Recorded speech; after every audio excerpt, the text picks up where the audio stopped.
Hi, I'm Don Boomgarden, president of St. Joseph's University, New York. St. Joseph's University was founded over 100 years ago by the Sisters of St. Joseph, and it was founded as a college for women to provide an education to those who otherwise might not receive such a fine opportunity. Throughout its history, St. Joseph has striven to provide the students with intellectual rigor, spiritual depth, a sense of integrity, a desire to serve others, and a sense of social responsibility. All of those core values are part of who we are. Today, you'll have a chance to learn more about this and learn more about the history of this wonderful institution.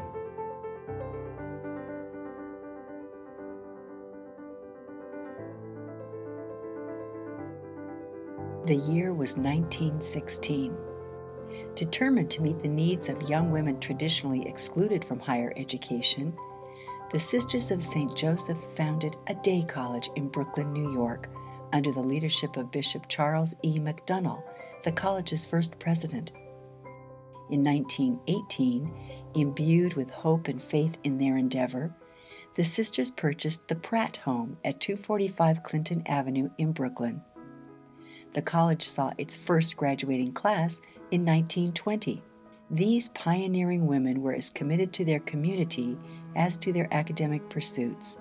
They supported the nation's efforts during the First World War by joining the Red Cross, selling cakes and candies to raise funds for the soldiers, and sewing outfits for babies whose fathers were far away fighting in the war. In 1921, Archbishop Thomas E. Malloy became the college's second president. In 1929, the sisters secured the school's permanent charter from the University of the State of New York, and in 1934, the college established one of the first preschool laboratories in the country, laying the foundation for the college's hallmark program, the Child Study Major, in 1940, and the formation of what was to become the Dillon Child Study Center. By 1941, as the St. Joseph's community celebrated its 25th anniversary, the college attained an enrollment of 469 students with over 20 majors and nearly 1,200 alumna. During World War II, St. Joseph students answered their nation's call once again, supporting the war effort by sewing clothes for people in war-torn countries, selling war bonds and stamps, and collecting goods to help provide supplies to those in need.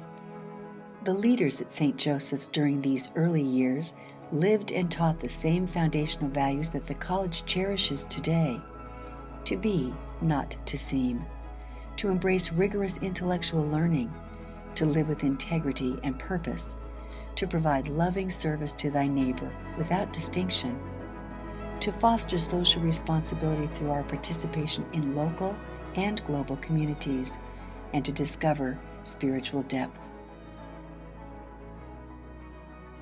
The leaders of St. Joseph's during these early years lived and taught the same foundational values that the institution cherishes today.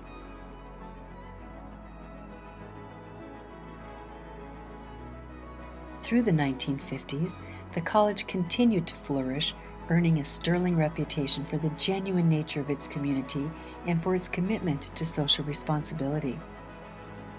In the early 60s, members of the college community traveled to Selma, Alabama, to actively take part in the civil rights movement. In 1969, Sister George Aquin O'Connor became the college's fifth president.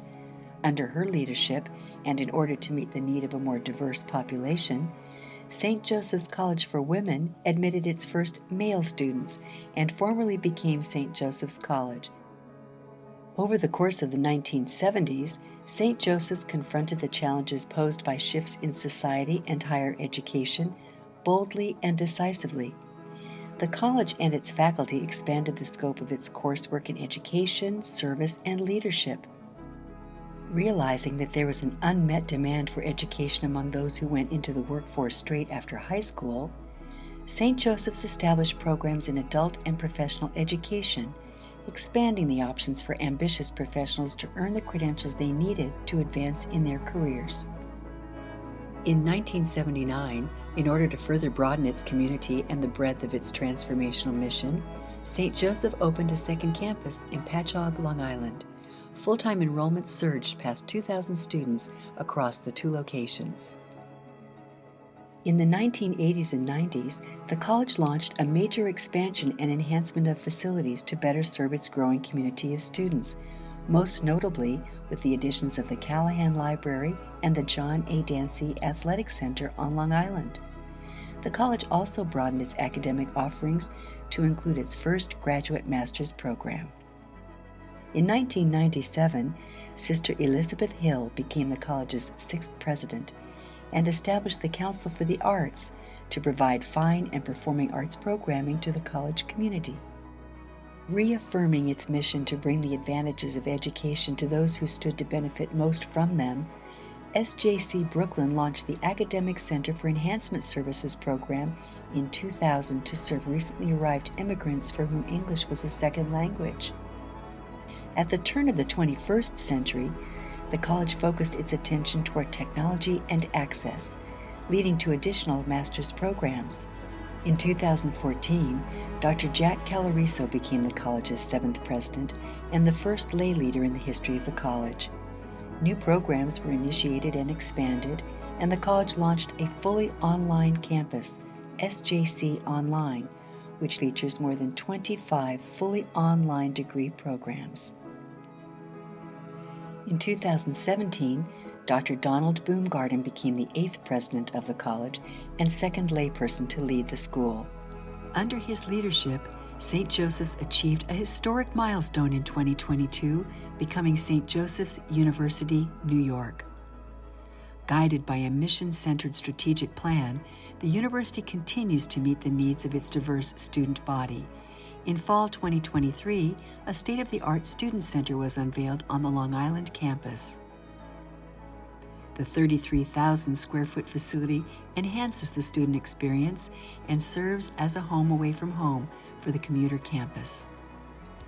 And today, while its programs and number of students has grown exponentially since those first pioneering Sisters of St. Joseph established the college over a century ago, St. Joseph's remains committed to its founding principles and guiding 5 pillars: integrity, intellectual rigor, spiritual depth, social responsibility, and service. Thank you for joining us today.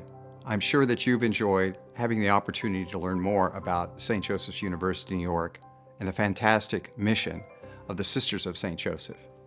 I hope that you'll become a part of that voyage as well as we go out and we continue to transform the world around us.